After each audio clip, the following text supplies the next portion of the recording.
আমরা আদৌ কি ডলফিন দেখতে পেয়েছিলাম তা দেখতে হলে পুরো ভিডিওটা কিন্তু আপনাদের দেখতে হবে। নৌকা বিহার উদ্দেশ্য চলুন। নমস্কার বন্ধুরা, আশা করছি সবাই ভালো আছেন, সুস্থ আছেন। আমি ভালো আছি। আমি বিপাশা রান্নাঘর উইথ ব্লগে আজ আমি আপনাদেরকে দেখাবো একটি ব্লগ ভিডিও, নতুন ধরনের ব্লগ ভিডিও। আমি চলে গিয়েছিলাম পুরীতে বিভিন্ন জায়গা আছে ঘোরার, তাই আমরা ঠিক করে নিয়েছিলাম আজ চিল্কা যাব। তাই আমরা সপরিবারে সবাই বেরিয়ে পড়েছিলাম চিল্কা যাওয়ার উদ্দেশ্যে। চিল্কা হ্রদ ছোটবেলায় বইতে পড়েছিলাম পৃথিবীর দ্বিতীয়তম আর এশিয়া মহাদেশের বৃহত্তম উপকূল। তাই আমরা গাড়িকে বলে দিয়েছিলাম 7টার সময়। গাড়ি 10-15 মিনিট লেটে এসেছিল। আমরা সবাই মিলে গাড়িতে উঠে পড়েছিলাম তাড়াতাড়ি করে। পৌঁছে গিয়েছি চিল্কা হ্রদে। চারিদিকটা খুব সুন্দর, অপূর্ব। আমরা ঘুরে ঘুরে দেখে নিচ্ছিলাম। আমি কয়েকটা রিলস বানিয়েও নিলাম। ভালোভাবে চারিদিকটা দেখতে আমাদের খুবই ভালো লাগছিল। চিল্কা যাওয়ার আগে এই মন্দিরটা আমাদের নজর কেড়েছিল। ছেলেরা চলে গিয়েছিল টিকিট কাউন্টারে কত কি লাগবে তা জানার জন্য। এখানে চিল্কা হ্রদ যাওয়ার জন্য আমরা যার সাথে কথা বলে এসেছিলাম তারা আমাদের বলেছিল 3500 টাকা করে লাগবে, কিন্তু এখানে এসে শুনছি 7000 টাকা লাগবে। তাও আবার আলাদা আলাদা নিলে আরও বেশি টাকা, আর একটি যদি বড় নৌকা নেই তাহলে নাকি 7000 টাকার মধ্যে হয়ে যাবে। আমিও ফোন দেখেই প্রায় শুনেছিলাম 3000 টাকা কি 3500 টাকা, কিন্তু এখানে এসে শুনলাম 7000 টাকা লাগবে। যাই হোক, চলে যখন এসেছি কিছু তো আর করার নেই, তাই অগত্যা আমরা একটু বলে শোলে কম সম করে কিছুটা কমিয়ে আমরা উঠে পড়লাম বোর্ডে ওঠার জন্য আমাদের এই রকম জিনিস দিয়ে দেওয়া হলো। আমরা এইভাবে পড়ে নিয়েছিলাম সবাই মিলে। এইবার আমাদের গন্তব্যস্থল চিল্কা হ্রদ। নৌকা বিহার যাত্রাটা আমাদের বেশ ভারী মজা লেগেছিল। কিছু দেখার জিনিস থাকুক আর না থাকুক, নৌকা বিহার কিন্তু আমাদের ভালোই মজা লেগেছিল। আপনারা পুরো ব্লগটা দেখতে থাকুন। আমরা ডলফিন দেখতে পাই কি না সেটি আপনাদেরকে দেখাবো। আদৌ কি আমরা ডলফিন দেখতে পেলাম সেটা দেখতে হলে পুরো ব্লগটা কিন্তু দেখতে হবে। চারিদিকটা খুব সুন্দর, অপূর্ব দৃশ্য। কত সুন্দর, জলেময়।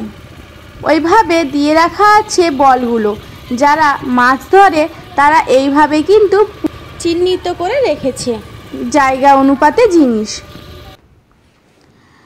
আমরা এখানে আইল্যান্ডে পৌঁছে গিয়েছিলাম, কাংড়া আইল্যান্ডে পৌঁছে যেতে একজন লোক হঠাৎ করে উঠে এসে আমাদের নৌকোতে এইসব দেখাতে শুরু করলো। প্রথমটা আমরা সবাই মিলে বিশ্বাস করে ফেলেছিলাম। দেখুন কত সুন্দর, বলছে কি না রক্তপ্লবাল, আরও কী সব নাম ছিল যেন জিনিসগুলোর, কিন্তু দেখে মনে হবে সত্যি এগুলো আসল। ফোনে টর্চের সাহায্যে দেখালো কি সুন্দর বিভিন্ন কালারের জল করছে। আমরা প্রথমে সবাই মিলে কিন্তু বিশ্বাস করে ফেলেছিলাম এগুলো আসল। অনেক নৌকাতে অনেকেই কিন্তু এই জিনিসগুলো ব্যবহার করছে বা কিনছে।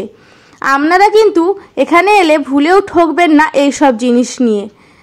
তাই আমি আপনাদেরকে বলে দিচ্ছি, চিল্কা হ্রদ এলে এই থেকে দূরত্ব থাকবেন। তারপরে আমাদেরকে আবারও জিনিস দেখানো হলো মুক্ত বেরাচ্ছে বলে। আমরা সত্যি ভেবে নিয়েছিলাম মুক্ত বেরাচ্ছে, কিন্তু এগুলো কোনোটাই আসল না, ডুপ্লিকেট, ফেভিকুইক দিয়ে চিটানো থাকে। তারপরে আমাদেরকে দেখানো হলো কাংড়া, যা কিনা ক্যান্সার রোগের জন্য চিকিৎসা হয়। যাই হোক, আমরা ক্যাংড়া আইল্যান্ড থেকে বেরিয়ে চলে এলাম গন্তব্যস্থল ডলফিন দেখার উদ্দেশ্যে। দেখা যাক আমরা ডলফিন দেখতে আদৌ পারি কিনা। সবাই মিলে খুব উৎসাহ ছিলাম ডলফিন দেখব বলে। আগে কখনো ডলফিন দেখার সুযোগ হয়নি, তাই আমরা চিল্কা হ্রদে বিশেষ কারণ ডলফিন দেখার উদ্দেশ্যেই এসেছিলাম।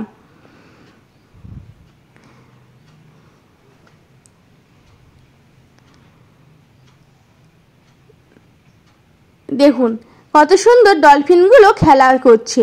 আমাদের সৌভাগ্য হয়েছিল ডলফিন দেখার, কিন্তু প্রথমে ওই নৌকো চালাচ্ছিল সে বলল নাকি ডলফিন উঠবে না, তাই দেখে আমাদের মনটা খুব খারাপ হয়ে গিয়েছিল।